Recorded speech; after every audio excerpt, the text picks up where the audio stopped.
E aí, pessoal, vamos lá? Então, a gente hoje vai trabalhar aqui no estúdio com o autor o capítulo 4 do Manual de Direito Administrativo. É o capítulo que trata de organização administrativa, tá? Então, enquanto eu vou esperando aqui vocês entrarem, já abram aí o capítulo 4.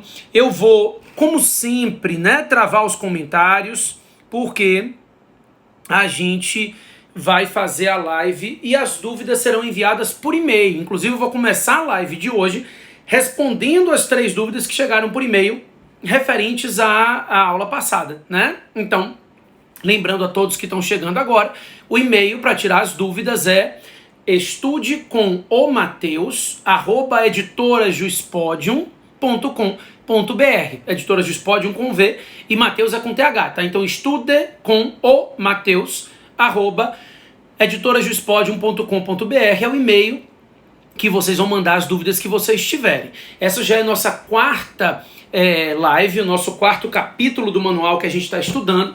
Então a gente vai estudar todos os capítulos do manual, tá? Então esse é o nosso quarto capítulo, organização administrativa. Lembrando que eu salvei o capítulo 2 e 3. As lives do capítulo 2 e 3 estão lá na minha... A do 1 eu perdi. Mas a do 2 e 3, o aluno até me mandou, mas não veio completo também, quando ele me enviou pelo Telegram. Então, assim, as lives do capítulo 2 e 3 estão no meu canal do YouTube, tá? Então, Professor Matheus Carvalho é meu canal do YouTube. Eu coloquei lá já as lives do Estúdio com o Autor do capítulo 2 e do capítulo 3. Então, princípios e poderes administrativos, né?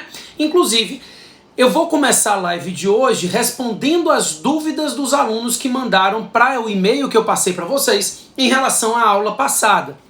Depois já entro em organização administrativa. Então, primeiro, chegou uma dúvida acerca da possibilidade, foi uma dúvida da Winnie Prado. Ela perguntou acerca da possibilidade de haver excesso de poder na modalidade omissiva. É possível, sim, tá? O abuso de poder, seja desvio ou excesso, pode se dar por ato comissivo ou ato omissivo. Afinal, a gente sabe que os poderes administrativos são poderes deveres do gestor. Então, se ele tem o dever de atuar e ele deixa de fazer, a gente está diante de uma situação de excesso de poder. E se ele deixa de atuar para beneficiar alguém ou para prejudicar alguém, a gente tem um desvio de poder na modalidade omissiva. Então, abuso de poder pode sim se dar por ato comissivo e por ato omissivo, tá? A outra pergunta é do Wendel Brazão. Ele pergunta se o ministro M foi exonerado pelo chefe do Executivo Federal, mas na decisão nitidamente verificamos que os motivos escusos forem a razão. Nesse caso, seria possível recorrer ao tribunal buscando anular esse ato, se deu por vingança. Se a motivação não foi feita de forma equivocada, então o vício aqui é na finalidade, né? Ele praticou o ato com a finalidade de se vingar. Então, é um vício de finalidade e não um vício de motivo. Agora, se ele apresentou a explicação dizendo que o motivo era esse, vingança, aí o ato tem um vício de motivo, porque esse motivo é ilegal. E sendo ilegal o motivo, o ato é viciado. Teoria dos motivos determinantes, sim, o Wendel. E a última dúvida que chegou para mim, da Fernanda, que é professora de administrativo, Fernanda Lucena de Albuquerque, veio uma questão que perguntava, uma questão do CESP de 2019, concurso para TCE de Rondônia, e perguntava: constitui violação aos princípios da administração pública a limitação de idade por ato administrativo para fins de inscrição em concurso, ainda que a medida seja fundamentada na natureza das atribuições do cargo a ser preenchida. Ela perguntava: mas olha, a súmula 683 do STF diz que é possível a limitação de idade, né, se for compatível com as atribuições do cargo. O problema é que essa limitação de idade tem que ser feita por meio de lei, não pode ser feita por meio de ato administrativo, como dizia a letra B dessa questão do CESP, tá? Então, a questão dizia que era falso ser possível a limitação de idade por ato administrativo para inscrição em concurso público, se a medida estiver fundamentada na natureza das atribuições do cargo a ser preenchido. Então, pode haver limite de idade para ingressar no serviço público? Pode, desde que o limite de idade seja compatível em razão das funções a serem exercidas pelo cargo. E esse limite tem que estar em lei, não pode ser somente por ato, somente no edital, tá? Então, dúvidas tiradas. Quem tiver dúvida na próxima live, eu vou responder as dúvidas de hoje. Então você hoje manda estudecomomateus@editorasdospodium.com.br e na próxima live eu já começo resolvendo as dúvidas desse capítulo, tá? Que é o capítulo 4, organização administrativa, o que a gente vai começar a fazer aqui agora. Lembrando que ao final da live eu disponibilizo um cupom de desconto que vale 1 hora, tá? Então, o cupom vai ser Mateus 2020, tá? Então, Mateus 2020, Mateus com TH 2020, é um cupom de desconto para quem quiser adquirir o livro entre 7h40, que é a hora que a live acaba, e 9 horas da noite. Então, o cupom vale até as 21 horas somente, e eu vou disponibilizar ao final da live, tá certo? Vamos lá. Organização administrativa, abre aí para mim, eu tô na página 163 do livro, 163, e ele começa explicando o que é a estruturação do Estado, fala de princípios gerais, e aí eu vou entrar na página 166 e 167, que é o que interessa pra gente a princípio. Então, a 166 e a 167 tratam justamente da prestação direta pelo Estado de serviços e da prestação indireta, que se dá por meio de descentralização. Então eu explico que em algumas situações o Estado presta o serviço diretamente, né? Então a gente tem aí União, Estados, municípios e Distrito Federal executando determinadas atividades de forma direta. E essa prestação direta do serviço nós podemos chamar de prestação centralizada do serviço. Então, a prestação direta ou a prestação centralizada é justamente essa prestação feita pelos entes da federação, União, Estados, municípios e Distrito Federal, tá? No entanto, em determinadas situações, para buscar uma maior eficiência na execução da atividade, em alguns momentos o Estado transfere a prestação do serviço dele, ente federativo, para uma outra pessoa jurídica especializada na execução dessa atividade. Então essa transferência para uma outra pessoa jurídica é o que nós chamamos de descentralização. Então, deixa de ser uma prestação feita pelo ente da federação e ele descentraliza, sendo que ele pode descentralizar particulares, mediante contratos, né, de concessão e permissão, não vou interessar para a gente agora, porque nesse capítulo interessa analisar a descentralização feita a pessoas criadas pelo próprio Estado. A gente chama de entidades da administração indireta ou entidades da administração descentralizada, as pessoas criadas pelo próprio Estado e criadas de forma especializada para executar determinadas atividades. Então, autarquias, fundações públicas, empresas públicas e sociedades de economia mista. Inclusive, aqui na página 166, eu deixo claro um detalhe que vocês não podem errar. A descentralização ocorre quando o Estado transfere a uma outra pessoa jurídica.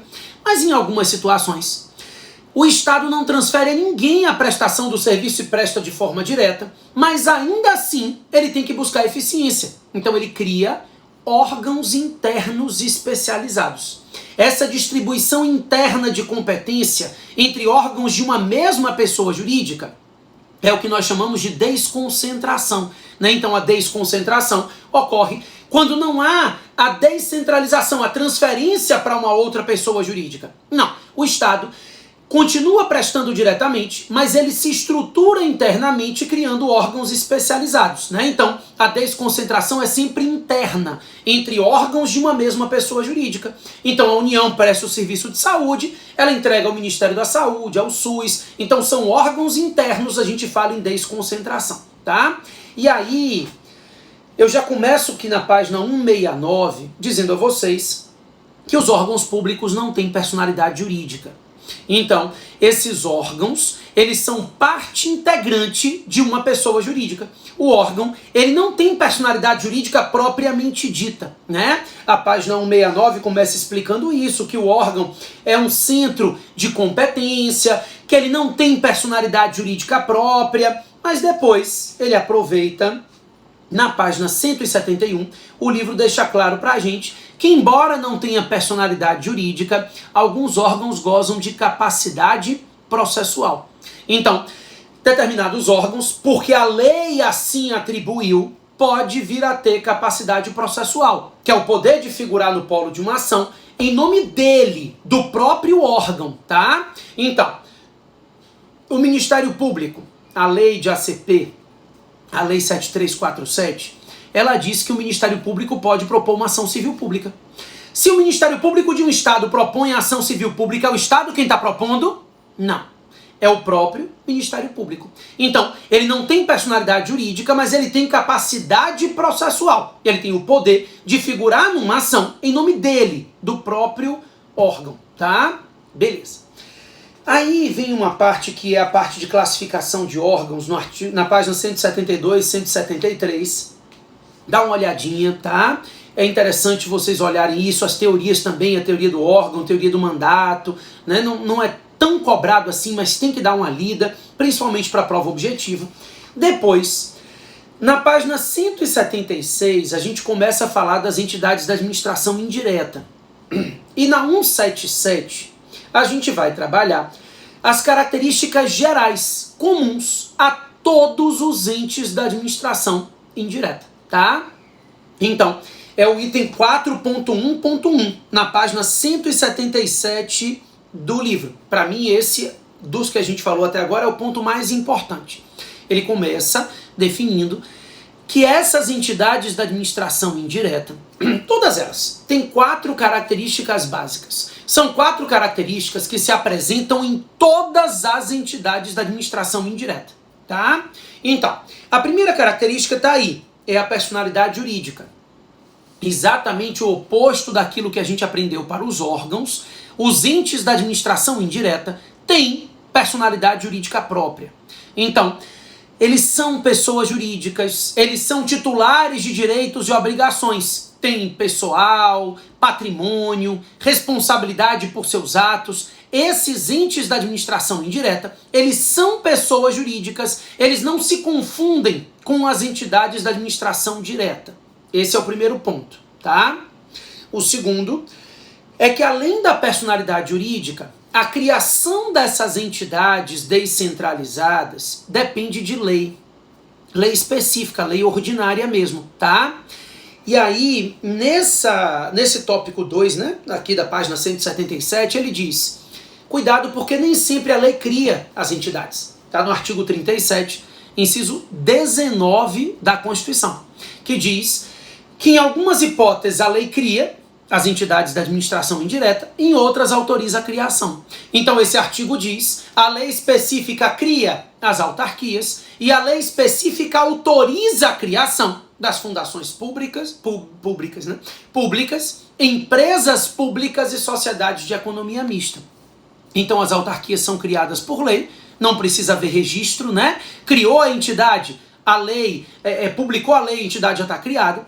E as outras entidades da administração indireta são autorizadas por lei. Então a criação se dá efetivamente com o registro dos atos constitutivos, tá? Beleza.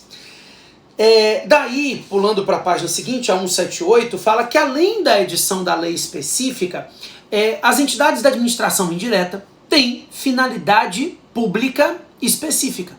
Ou seja, a própria lei que cria ou que autoriza a criação já define qual é a finalidade da pessoa jurídica criada. E essa finalidade, ela obrigatoriamente será uma finalidade específica, assim regulada pela lei, tá? Então, criou a entidade, já define qual é a finalidade dela.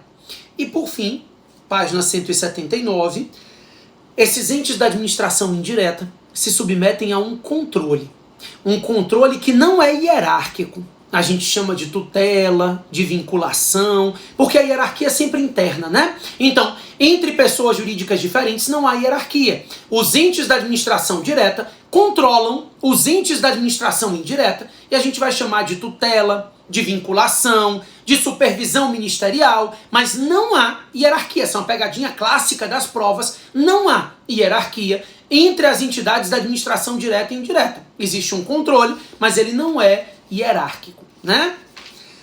Daí a gente entra nas autarquias, que eu vou pular direto para as agências reguladoras daqui a pouquinho. Esse é um tema importante.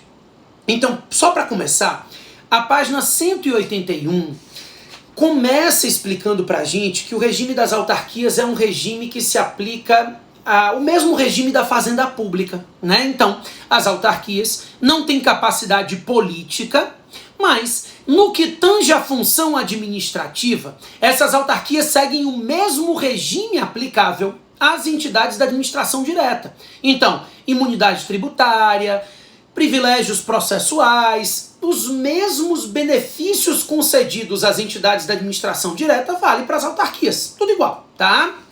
Agora, nós temos algumas autarquias em regime especial e mais especificamente interessa a gente falar um pouquinho sobre a agência executiva. É porque aí o que acontece? Da página 181 até a página 191, a gente vai vendo as características das autarquias passo a passo. Dá uma estudada aí. Então fala dos bens das autarquias, os atos administrativos, o regime de pessoal, os contratos, as licitações, que é a mesma coisa da entidade de administração direta, tá? Daí fala das autarquias profissionais, que a gente falou na aula passada, né? Os conselhos de profissão. E o que me interessa é chegar nas agências reguladoras, página 196. Tem até um QR Code aqui nessa página 196. Quando eu falo de agência reguladora, tem um videozinho que você consegue olhar aí com QR Code, explicando a criação dessas agências, tá? Então não vou gastar muito tempo aqui nesse ponto, mas as agências são criadas para regular e normatizar a prestação de serviços públicos nas mãos de particulares. Então, em um determinado momento, o Estado começou a transferir a particulares a prestação dos serviços, né? Então, nós tivemos aí uma onda de privatizações, o Estado manteve nas mãos dele os serviços essenciais, mas ele começou a transferir a particulares serviços como energia elétrica, telefonia, transporte público, né? Serviços que a princípio eram prestados pelo Estado e que começaram a ser transferidos a particulares. Problema é que quando o Estado transfere a particulares a prestação de serviço, ele começa a sentir uma necessidade de regulação. Então ele cria essas agências como autarquias mesmo, para regular e normatizar a prestação desses serviços nas mãos dos particulares. Então energia elétrica transfere a particular, aí cria a ANEEL. Então, telefonia transfere a particular, cria a Anatel. E assim por diante. A ideia é de que essas agências elas são criadas justamente para regular e normatizar um serviço que pertencia ao Estado e que foi transferido ao particular.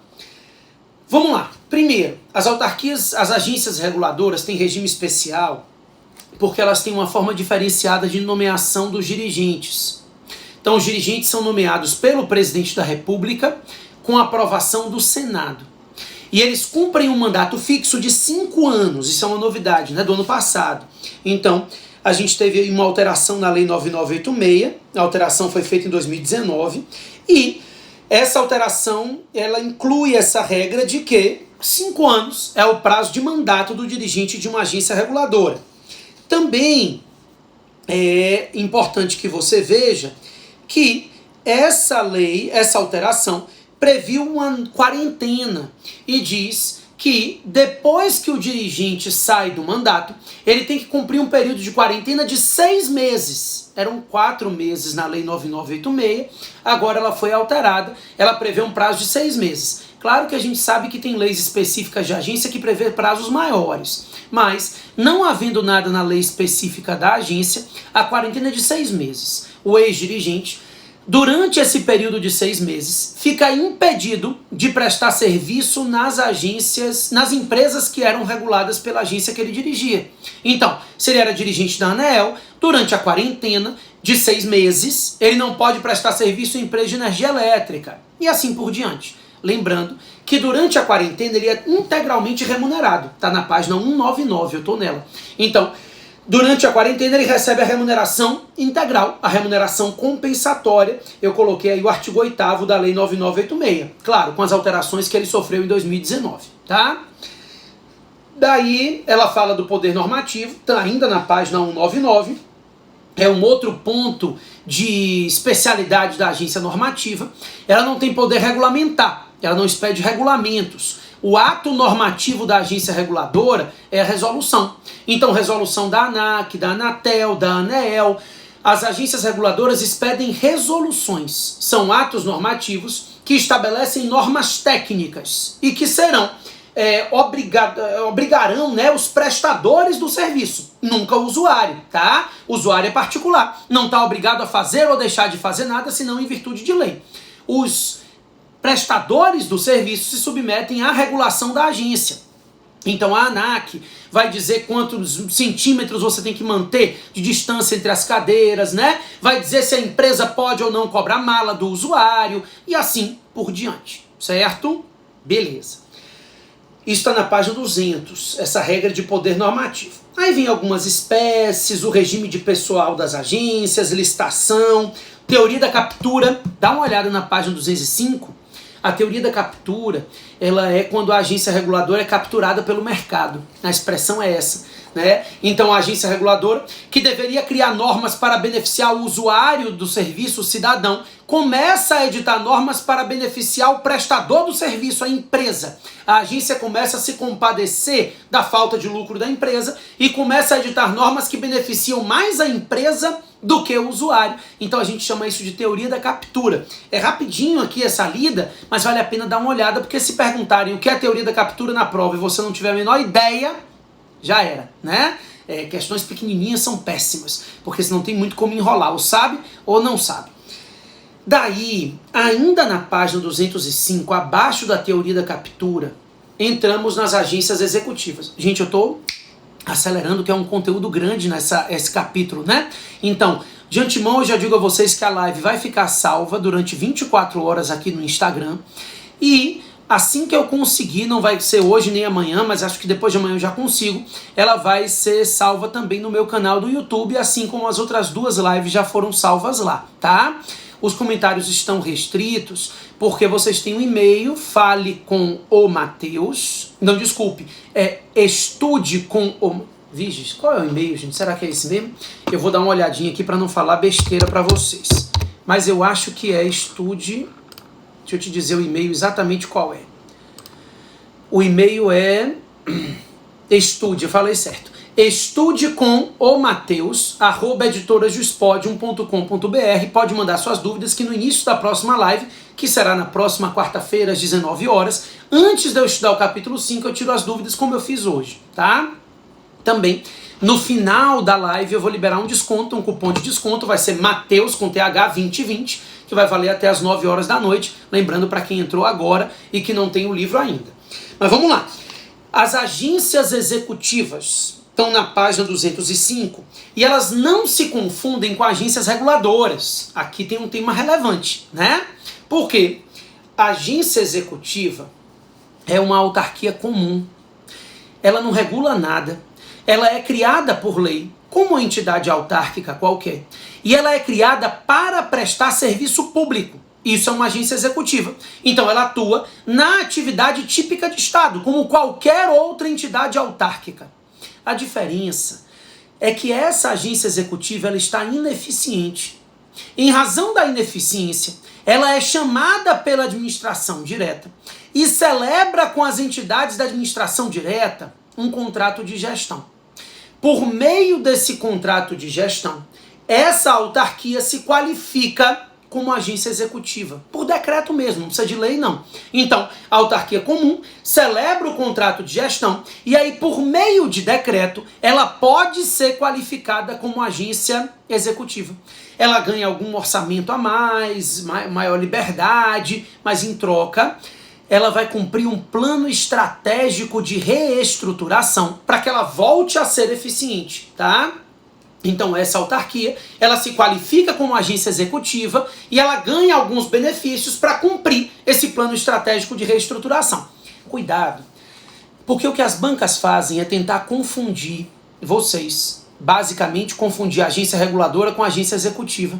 Então eles dizem assim, a autarquia X firmou um contrato de gestão, se qualificou como agência executiva.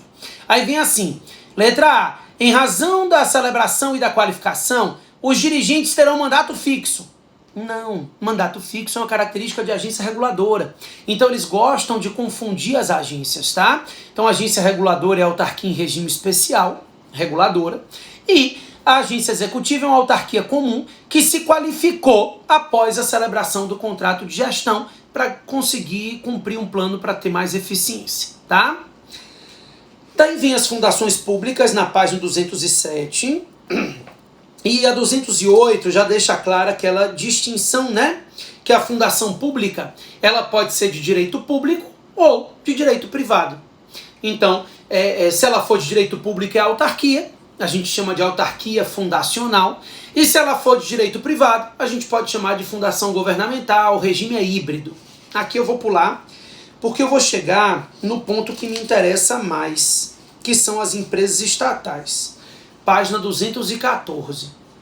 Fundação, você dá uma estudada, ela cai menos em prova, por isso eu pulei aqui, para conversar um pouquinho sobre empresas estatais. A página 214, ela começa definindo que as empresas do Estado, sejam elas empresas públicas ou sociedades de economia mista, elas têm um regime idêntico, tá? Então elas são pessoas jurídicas de direito privado com um regime similar. Daí na página 215, a gente fez uma tabelinha, ficou bem bacana essa tabelinha da página 215, e essa tabelinha tem as diferenças entre empresas públicas e sociedades de economia mista, né? Por quê? São 3 diferenças. Então, já que a gente sabe que o regime delas é similar, o que diferencia uma empresa pública de uma sociedade de economia mista? Vamos lá. A primeira diferença é o capital. Estou na página 215, me acompanha aí. A primeira diferença entre empresa pública e sociedade de economia mista é o capital. Então, na empresa pública, o capital é 100% público. Leia-se 100% do Estado. Então, qualquer entidade da administração direta ou indireta pode compor o capital de uma empresa pública. Então, o capital é 100% do Estado, desde que a maioria seja de um ente federativo. Qualquer entidade da administração direta ou indireta pode compor o capital de uma empresa pública. Isso está aqui nesse iniciozinho da tabela, né, deixando claro que outra empresa pública pode compor o capital de uma empresa pública. Então, quando eu falo capital 100% público, eu falo 100% das entidades integrantes do Estado, tá? Beleza. Na sociedade de economia mista, não. O nome já diz, a sociedade de economia mista, porque o capital é misto.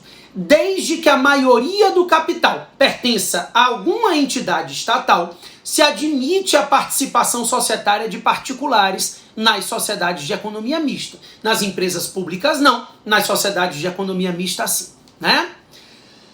A segunda diferença, ainda na mesma página 215, é a forma societária. Nas empresas públicas se admite qualquer forma societária para a Constituição.